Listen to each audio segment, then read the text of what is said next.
പ്രതിപക്ഷ നേതാവ് രാഹുലിന്റെ അമേരിക്കൻ സന്ദർശന വേളയിൽ തീവ്ര ഇസ്ലാമിക നിലപാടുള്ള ഇർഹാൻ ഒമറുമായി രാഹുൽ കൂടിക്കാഴ്ച നടത്തിയത് വലിയ വിവാദത്തിലേക്കാണ് നീങ്ങുന്നത്. 3 ദിവസത്തെ പര്യടനത്തിനായി US-ലെത്തിയ രാഹുൽ ഡെമോക്രാറ്റിക് പാർട്ടി നേതാവും US കോൺഗ്രസ് അംഗവുമായ ഇർഹാൻ ഒമറിനെ കണ്ടതിന് പിന്നിൽ ദുരൂഹതയുണ്ട് എന്നതാണ് BJPയുടെ വാദം. അമേരിക്കയിലെത്തിയ രാഹുൽ ഭാരതത്തെ ഇകഴ്ത്തുകയും ചൈനയെ പുകഴ്ത്തുകയും ചെയ്ത സംഭവവും സിഖ് വിരുദ്ധ പ്രസ്താവനകൾ നടത്തിയതും വലിയ പ്രതിഷേധങ്ങൾക്ക് കാരണമായിരുന്നു.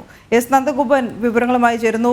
നന്ദൻ, പ്രതിപക്ഷ നേതാവിൻ്റെ വിദേശ പര്യടനം അതൊരു ഇടവേളയ്ക്ക് ശേഷം രാഹുൽ നടത്തുമ്പോൾ വലിയ വിവാദങ്ങളാണ് തുടക്കം മുതലേ നിലനിൽക്കുന്നത്. ഇപ്പോൾ ഏറ്റവും ഒടുവിലായി അതിനോട് കൂട്ടിച്ചേർക്കാൻ എന്തുണ്ട്? ലോക്സഭാ പ്രതിപക്ഷ നേതാവായ ശേഷമുള്ള രാഹുലിന്റെ ആദ്യ അമേരിക്കൻ സന്ദർശനം 3 ദിവസത്തെ പരിപാടികൾക്കൊടുവിൽ 3 വിവാദങ്ങൾക്കാണ് തിരികൊളുത്തിയിരിക്കുന്നത്. ഏറ്റവും ഒടുവിലായി ഇൽഹാൻ ഒമറുമായി നടത്തിയ കൂടിക്കാഴ്ചയാണ് ചോദ്യം ചെയ്യപ്പെടുന്നത്. ഡെമോക്രാറ്റിക് പാർട്ടിയുടെ US കോൺഗ്രസ് അംഗം കൂടിയായ ഇൽഹാൻ ഒമർ ഇന്ത്യ വിരുദ്ധ ചേരിയിലെ പ്രധാനിയാണ് എന്നുള്ള കാര്യത്തിൽ തർക്കമില്ല. നേരത്തെ പാകിസ്ഥാൻ അധിനിവേശ കാശ്മീരിൽ വരെ സന്ദർശനം നടത്തിയ ഇൽഹാൻ ഒമർ പ്രധാനമന്ത്രി നരേന്ദ്രമോദിയുടെ അമേരിക്കൻ സന്ദർശനത്തിന്റെ US കോൺഗ്രസിനെ അഭിസംബോധന ചെയ്തപ്പോൾ ആ ചടങ്ങ് ബഹിഷ്കരിച്ച വ്യക്തി കൂടിയാണ്. സൊമാലിയയിൽ നിന്ന് കുടിയേറിയ വ്യക്തിയാണ് ഈ ഒമർ. നിരന്തരം ജൂതവിരുദ്ധ പരാമർശങ്ങൾ നടത്തുന്നതിനാൽ തന്നെ US കോൺഗ്രസിന്റെ വിദേശകാര്യ സമിതിയിൽ നിന്നും ഇവരെ പുറത്താക്കപ്പെട്ടിട്ടുണ്ട്.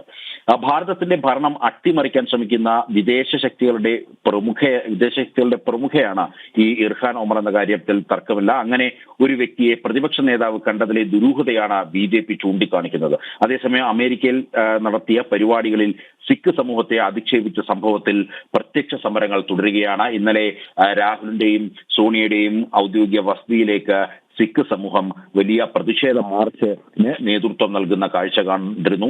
മാത്രമല്ല ഇത്തരം പ്രതിഷേധങ്ങൾ രാഹുൽ മാപ്പ് പറഞ്ഞ് ഈ പ്രസ്താവന പിൻവലിക്കുന്നത് വരെ തുടരുമെന്നുള്ളതാണ് സിഖ് സമൂഹം അറിയിച്ചിരിക്കുന്നത്. തലപ്പാവ് ധരിച്ചുകൊണ്ട് ഭാരതത്തിലെ ഗുരുദ്വാരകളിലേക്ക് കടന്നു ചെല്ലാൻ വലിയ പോരാട്ടങ്ങൾ ആവശ്യമാണെന്നാണ് രാഹുൽ പ്രസ്താവന നടത്തിയത്. അതേസമയം സിഖ് സമൂഹം ചൂണ്ടിക്കാണിക്കുന്നത് ഭാരതത്തിൽ സിഖ് സമൂഹത്തിന് ഏതെങ്കിലും തരത്തിലുള്ള വെല്ലുവിളികൾ ഉണ്ടായത് അത് കോൺഗ്രസ് ഭരണകാലത്താണ് എന്നുള്ളത് ഓപ്പറേഷൻ ബ്ലൂ സ്റ്റാറും സിഖ് വിരുദ്ധ കലാപം അടക്കം ചൂണ്ടിക്കാണിച്ചുകൊണ്ട് സിഖ് സമൂഹം രാഹുലിനെ വെല്ലുവിളിക്കുന്നു. മാത്രമല്ല ചൈനയുമായി ഭാരതത്തെ താരതമ്യം ചെയ്തുകൊണ്ട് ഭാരതത്തെ ഇകഴ്ത്തിയ വിഷയത്തിലും രാഹുലിനെതിരെ പ്രതിഷേധങ്ങൾ ഇനിയും കെട്ടടങ്ങിയിട്ടില്ല.